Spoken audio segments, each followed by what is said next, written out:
So if you don't know yet, my name's Minna Mustapää.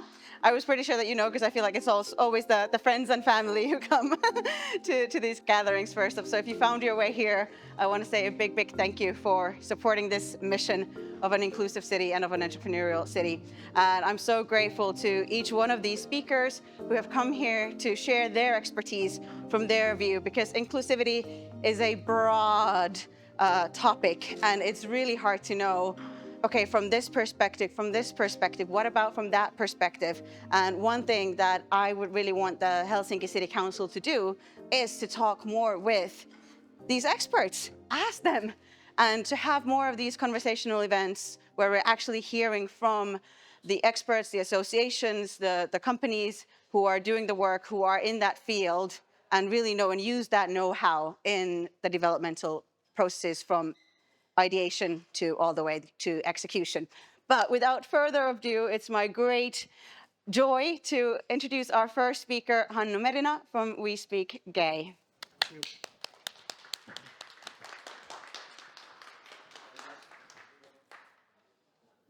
Okay. Good morning, everybody, and thank you for the invitation to talk about LGBT inclusion. My topic is LGBT inclusion combines social sustainability and good business. You could also write there LGBT inclusive communication combines social sustainability and good business, or LGBTQ tourism combines social sustainability and good business. I've been working now for 7 years to promote Finland as an LGBTQ-friendly destination and educating companies what it means to be LGBT inclusive, how they should vocalize, visualize, and symbolize LGBT inclusion. And the topic is very much to do about business, how to make business with LGBTQ people, but how to do it in an ethical and sustainable way. And the reason why I started my business in 2018, I launched the page Gay Travel Finland, because I realized that Helsinki and Finland as a country, we really didn't promote ourselves as an LGBTQ-friendly destination. And this is a 200 billion euro market, so it's a big industry around the world.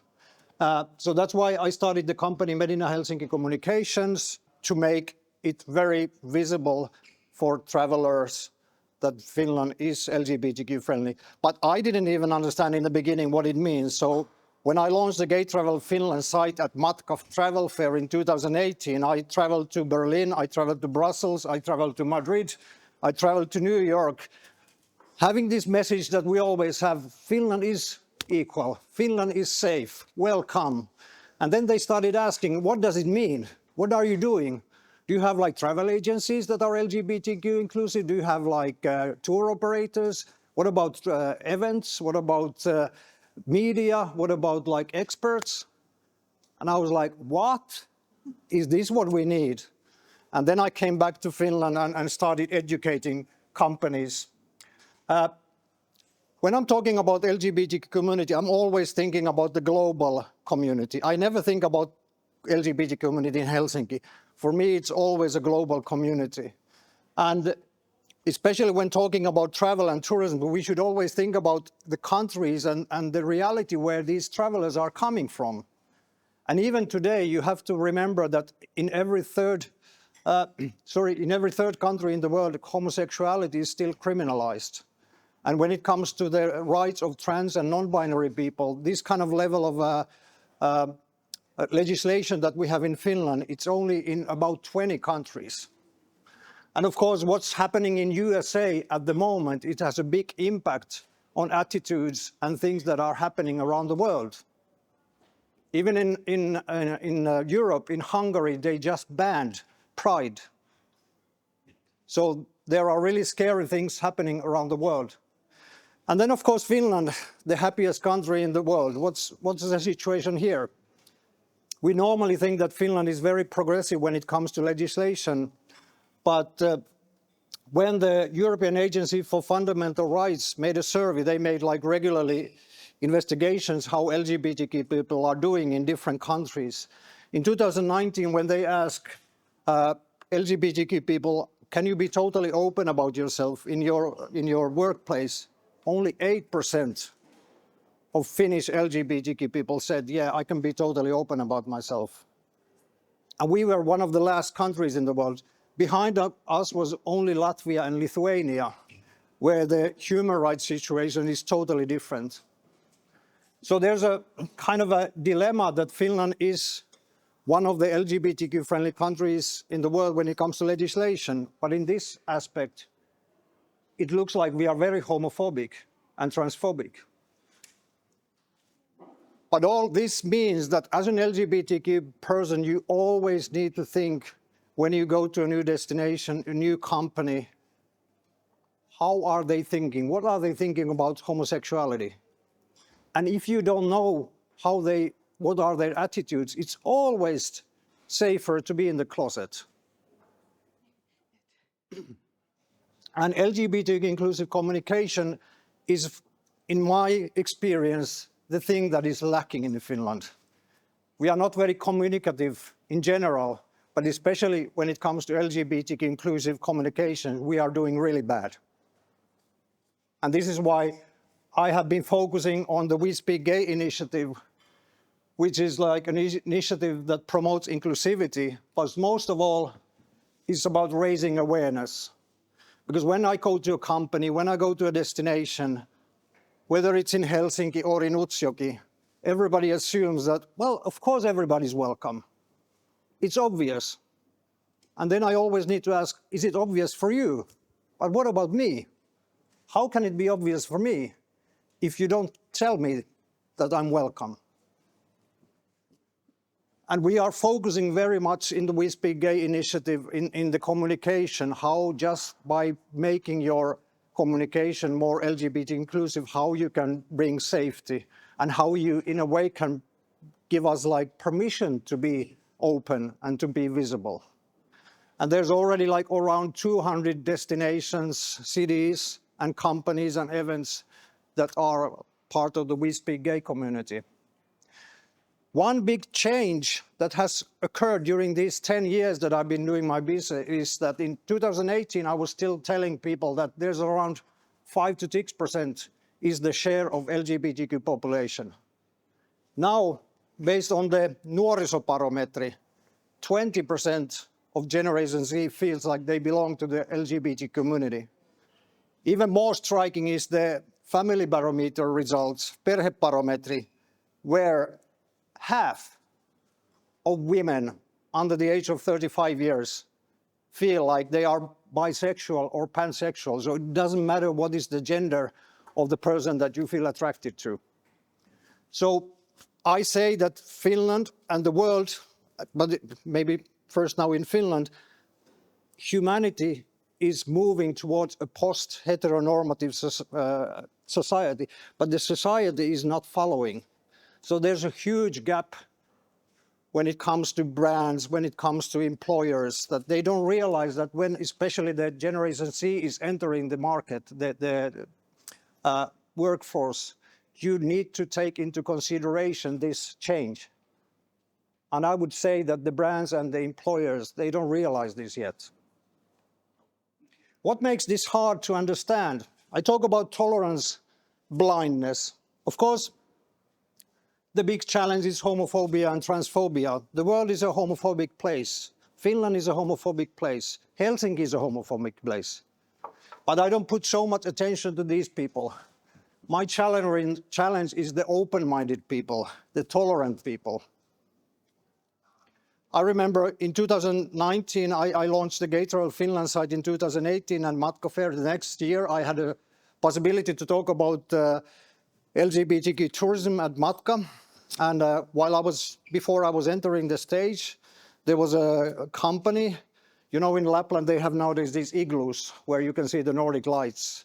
So there was this guy promoting his destination and his company. I went to him and said, like, I'm talking about LGBTQ travelers as the target group for travel companies and destinations. If you're interested, you are welcome, and we can continue the discussion after my speech. The only thing he said, like, I'm not interested in your sexual encounters. So I don't want to listen to your sexual stories, but I can book an igloo for you and you can do whatever you want inside the igloo. Well, this is not the end of the story. I shared this experience in LinkedIn, which is my main social media.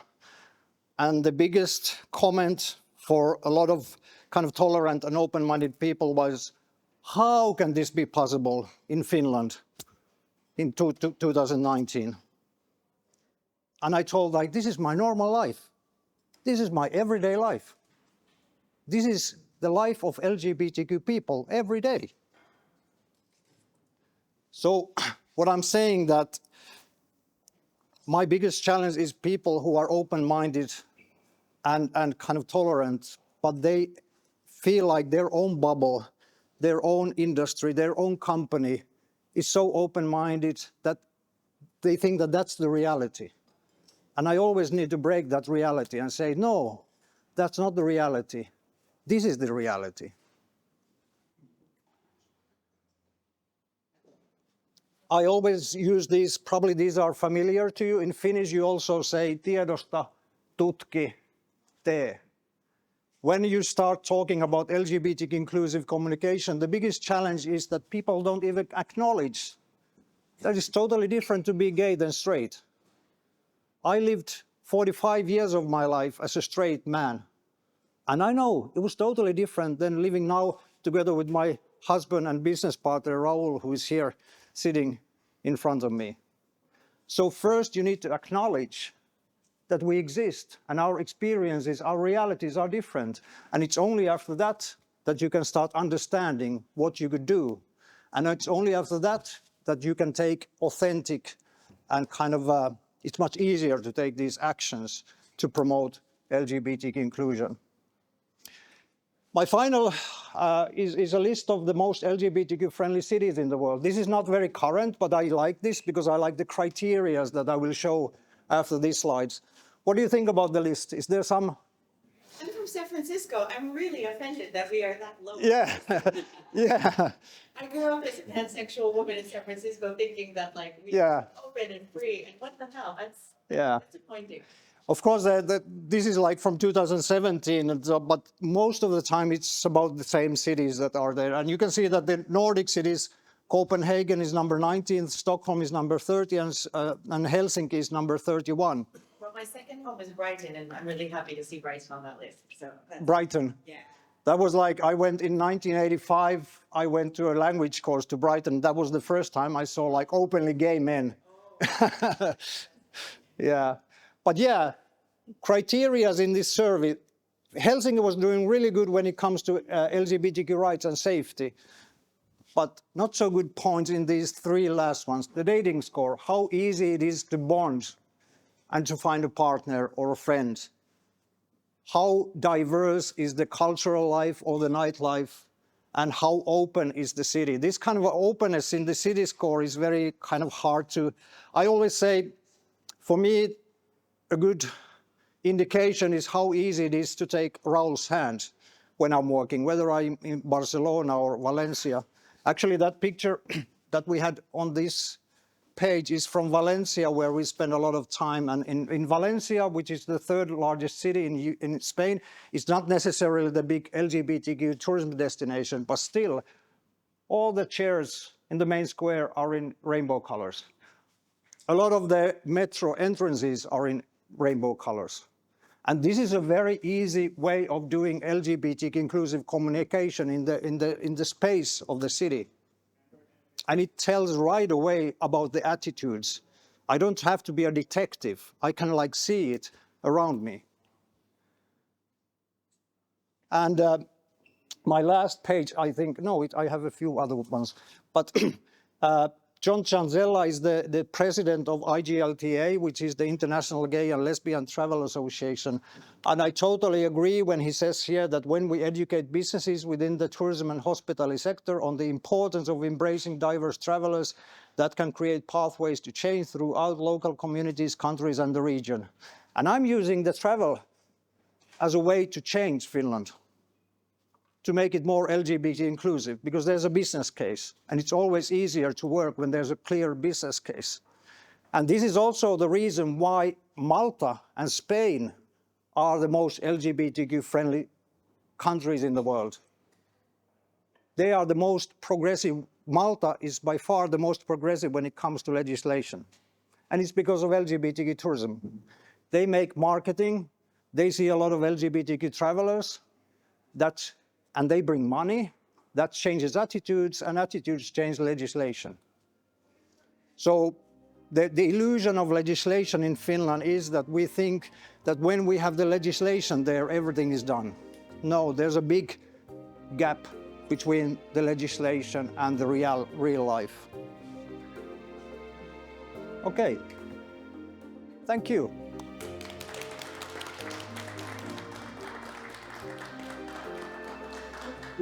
Thank you, Hannu, so much. And I realized I forgot to put the flowers on, so brighten up our day a little bit.